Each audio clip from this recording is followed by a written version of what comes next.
하나님의 말씀을 봅니다. 신명기 33장 26절에서 29절까지의 말씀을 봅니다.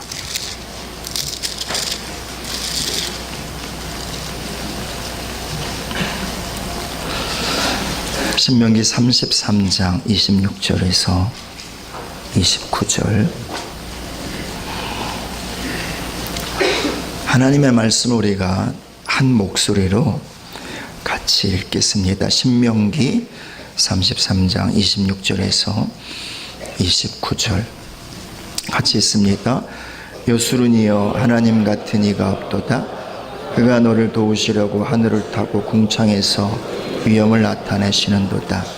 영원하신 하나님이 내 처소가 되시니 그의 영원하신 팔이 내 아래 있도다.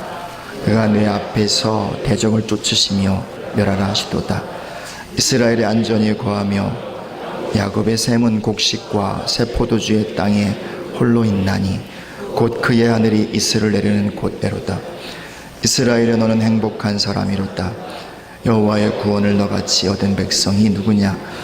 너는 너를 돕는 방패시요 내 영광의 칼이시로다. 내 대적이 내게 복종하리니.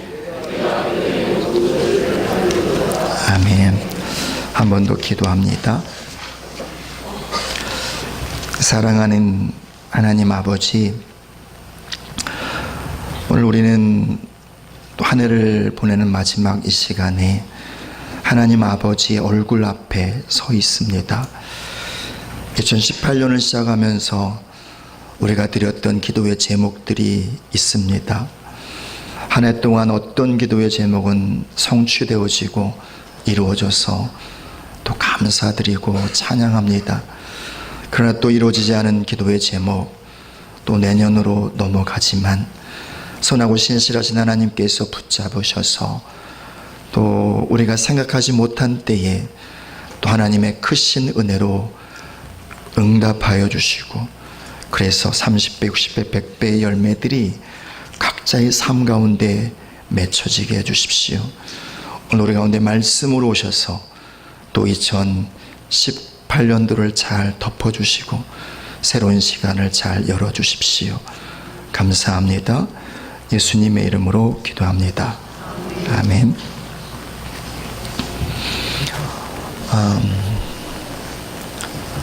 한 해를 마감하는 시간, 또 새로운 시간에 문을 여는 이때에 이 자리에 함께 하신 여러분을 환영하고 축복합니다.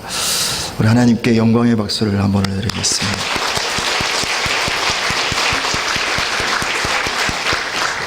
그리고 옆 사람 이렇게 좀 보시면서 한 해 동안 길 동무해 주셔서 감사합니다. 축복합시다.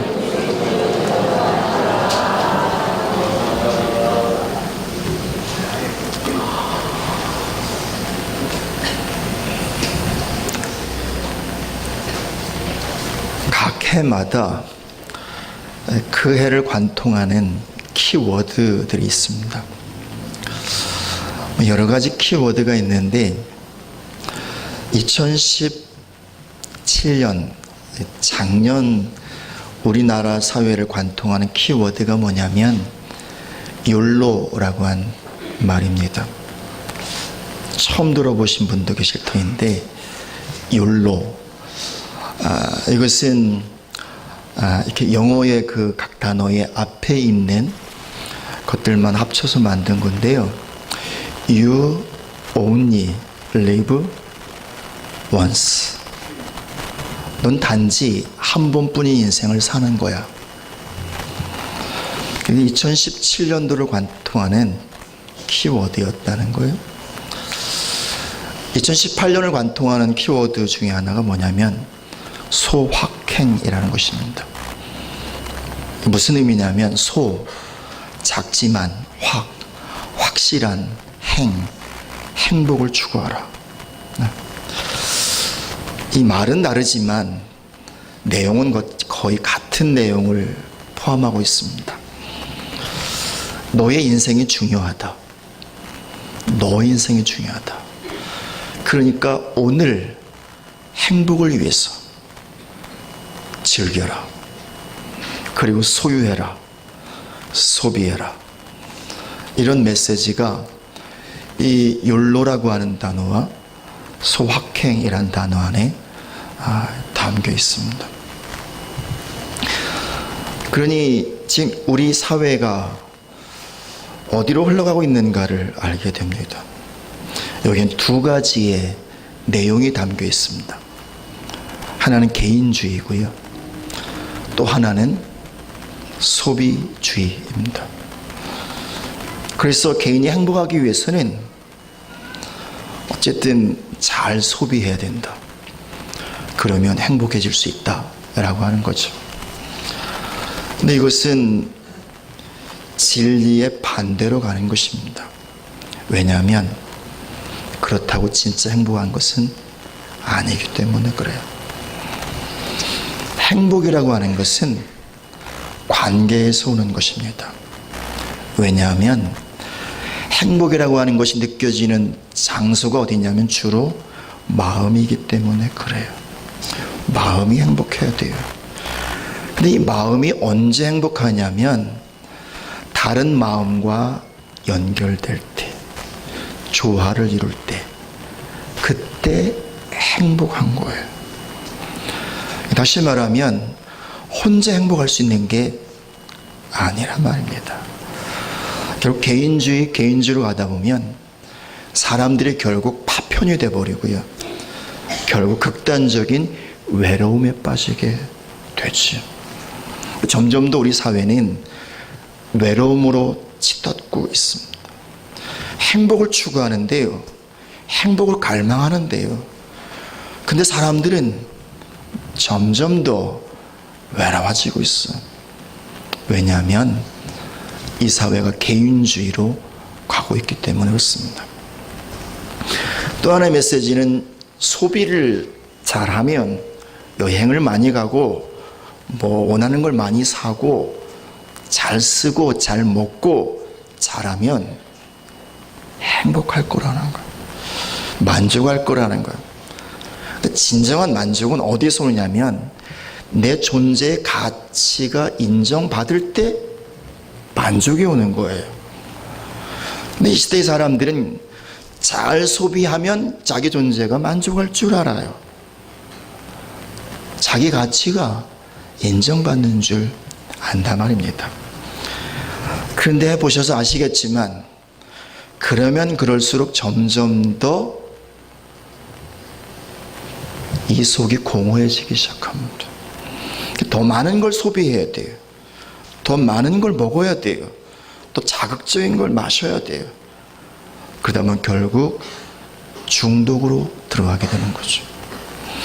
그렇게 지금 이 세상은 점점 더 파편화되어 가고 점점 더 중독적으로 무엇인가를 추구하면서 행복해지기를 갈망하지만 점점 더 행복으로부터 멀어지고 있는 거죠. 오늘 우리가 읽었던 이 말씀은 이스라엘 백성들이 애굽에서 이렇게 나와서 40년 동안 광야 생활을 한 다음에 지금의 팔레스틴 가나안 땅으로 들어가기 바로 직전에 그 40년 동안의 지도자였던 모세를 통해서 하나님께서 하신 말씀이에요. 모세의 관점에서 보면 가장 중요하다고 생각하는 것을 맨 마지막에 하는 거예요. 34장이지만 이것은 부록이고요. 우리가 읽었던 이 말씀이 마지막 설교의 결론인 거죠. 그러니까 하나님께서는 가장 중요한 말씀을 지금 하시고 있는 것이고 모세도 정말 강조하고 싶은 말을 여기서 하고 있는 거예요. 그다음에 마지막에 뭐라고 말하냐면 이스라엘이여 너희는 행복자다. 너희는 정말 행복한 존재이다. 이 사실을 하나님도 말씀하시고 싶었고 모세는 강조하고 싶었어요. 행복하다. 그런데 지금의 관점, 욜로, 소확행 이런 관점으로 보면 행복한 것이라고는 한 개도 없는 거예요. 왜냐하면 지금 이들은 40년 동안 광야 생활을 했었기 때문에 소유한 게 아무것도 없어. 땅 한 평 소유하지 않았어. 옷 한 벌 가지고 어쩌면 40년을 지내왔을지도 몰라요. 광야 생활, 사막 생활이니까 씻을 수도 없었고요. 냄새는 냄새대로 나고 때는 때대로 꼈고요. 그러니 행복할 이유가 아무것도 없는 거예요. 그런 이들에게 하나님은 진리의 하나님, 거짓말할 수 없는 하나님이 너네가 진짜 행복하다. 그리고 모세 역시 마찬가지로 마지막 얘기, 니네 정말 행복한 존재야. 이런 이야기를 합니다. 이렇게 말할 수 있는 근거가 어디에 있습니까? 말씀을 보세요. 26절 보면 모세가 이제 마지막으로 말씀을 마무리하면서 이스라엘 12지파를 축복을 다 해줘요. 그리고 이제 결론을 내리는데 여수run이여 하나님 같은 이가 없도다. 그들은 그냥 이스라엘이요. 원래 이름이 이스라엘이란 말입니다. 민족으로 치면 히브리 민족이에요. 근데 지금 특별히 여기서 뭐라고 부르냐면 여수run이여 이렇게 불러요. 이것은 사랑하는 자를 부르는 호칭인 거예요. My darling, 내 사랑하는 자야. 그렇게 부르는 거예요.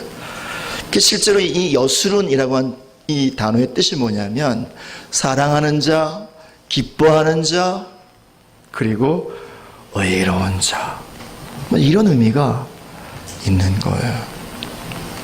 왜 이들이 행복한 이들인가? 하나님께서 이름을 불러주시는 이들이라는 거예요.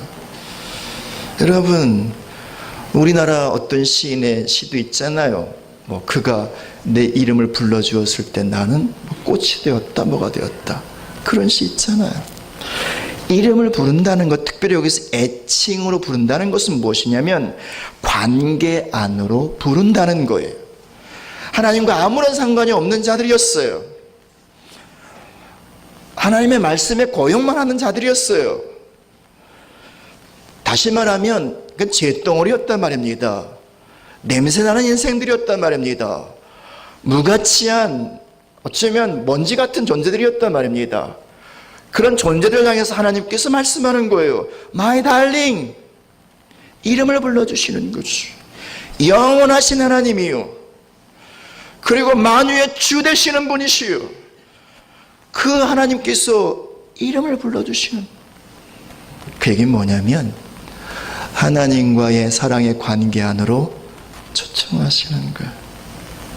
너 내가 사랑한다, 그리고 너도 나를 좀 사랑해 주길 바란다 말씀하는 거죠. 그래서 보세요, 뭐라고 나오는가? 그가 너를 도우시려고 하늘을 타고 궁창에서 위엄을 나타내시는도다. 영원하신 하나님의 내 처소가 되시니 그의 영원하신 팔이 내 아래 있도다. 그가 내 앞에서 대적을 쫓으시며 멸하라 하시도다. 상상력을 동원해 보세요. 이 말씀을 한번 이렇게 그림을 그려보시란 말이에요. 예, 우주를 창조하신 하나님이요, 우주에 충만하신 그 하나님이요, 너희를 도우려고 구름을 타고 오셨다는 거예요. 그리고 뭐예요? 너희를 가슴에 안아주시고, 그리고 뭐예요? 팔로 떠받쳐 주신다는 거예요. 무슨 말인가요? 품에 꼭 안아주신다는 거예요. 그러면서 말씀하는 거예요. My darling, 내 사랑하는 이야. 그렇게. 그래서 행복하다는 거예요. 유한한 인생이요, 영원한 하나님과 연결되는 관계가 되었단 말입니다. 죄 많고 어리석고 어쩌면 먼지 같은 존재가요, 창조주 하나님과 연결되는 존재가 되었단 말입니다. 그분과 관계에 있는 존재가 되었단 말입니다. 그분의 사랑을 받는 존재가 되었단 말입니다. 그래서 그분 안에 있는 모든 것을 그 품에 안겨 소유하고 누릴 수 있는 존재, 그분의 시간이 곧 나의 시간이 되는 것이고요, 그분의 소유가 곧 나의 시간이 되는 것이고요, 그분의 사랑이 나의 사랑이 되기, 그래서 너 행복해 말씀하는 거죠. 그리고 또 계속 이야기하는 거예요. 여수run이여, 하나님 말씀하실 때 하나님 이렇게 말씀하는 거죠. 넌 정말 사랑받는 존재야. 근데 모든 것을 다 주어서 아낌없이 난 널 정말 사랑한단다. 넌 정말 가치 있고 소중한 존재야. 네가 무엇을 해야, 네가 무엇을 이루어야 가치 있고 소중한 것이 아니라 너는 너의 존재 자체만으로 소중한 존재야. 하나님께서 예수님께 말씀하신 것처럼 이는 내 사랑하는 아들이요 내 기뻐하는 자다 말씀하는 것처럼 그렇게 하나님 아버지의 품에 안겨있는 이들에게 말씀하는 거예요. 넌 소중해. 여러분, 사람들이 인생을 살아가면서 그렇게 왜 수고하고 왜 애쓰며 왜 노력하며 삽니까? 그 수많은 이유 중에 하나가 뭐냐면 인정받기 위해서 그래요. 자기 가치를 한번 증명해 보이고 싶어서 그래요. 근데 여러분도 그렇지만 사람들의 거의 모든 이들의 마음은 다른 사람들을 죽어도 인정하고 싶지 않아요. 이게 무슨 말인가요? 내가 아무리 했어도요, 난 세상 사람들로부터 인정받지 못한다는 거예요. 그래서 상처받는 거 아닌가요? 그래서 마음이 힘든 거 아닌가요? 나는 인정받기 원해서 애썼는데, 노력했는데, 이만큼 살았는데 아무도 나에게 와서 당신 인생 괜찮다고, 당신 정말 소중한 존재로 말해주는 사람이 없어요. 가까이 사는 사람도 당신 이것만 하면 잘 될 거야, 잔소리를 많이 해도 당신 때문에 내가 정말 행복하다고, 당신 정말 소중하다고 그래 말해주는 사람 찾아보기가 너무 어려워. 그러니 인생을 살아가면서 행복을 찾기가 어려운 거죠. 그러나 여러분, 아버지 품 안에 있으면 아버지께서 말씀해 주는 거예요. 너 내가 정말 사랑한다. 사랑하신 여러분, 한 해를 마무리하면서 새로운 한 해를 시작합니다. 저는 새로운 한 해 2019년도가 여러분 한 사람 한 사람들이 하나님 아버지 품 안에 안겨있는 그런 삶을 사시길 예수님 이름으로 축복합니다. 그때 이런 일이 있을 거예요. 다시 29절 읽습니다. 시작. 이스라엘이여 너는 행복한 사람이로다. 여호와의 구원이 너같이 얻은 백성이 누구냐? 그는 너를 돕는 방패시요 네 영광의 칼이시로다. 네 대적이 내게 복종하리니 내가 그들의 높은 곳을. 그 하나님의 품에 안겨있는 이들 가운데 하나님께서 이 일을 행하시겠다는 거에 세 가지. 첫 번째, 너희를 구원할 거다. 두 번째, 너희의 방패가 되어줄 거다. 세 번째, 너희의 영광이 칼이 되어줄 것이다. 무슨 말인가요?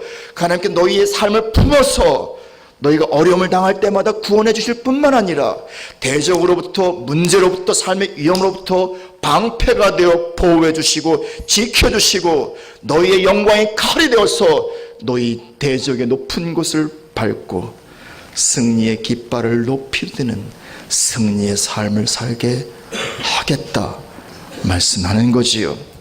저는 여러분의 2019년도가 정말 하나님의 품에 안겨서 그렇게 하나님의 구원을 날마다 경험하시고요, 그분의 방패 되심을 매 순간 경험하시고요, 그분께서 여러분의 영광의 칼이 되주셔서 항상 여러분의 영혼과 마음과 삶의 모든 현장 가운데 그 하나님 아버지로 인한 승리의 영광과 기쁨이 충만하기를 축복합니다.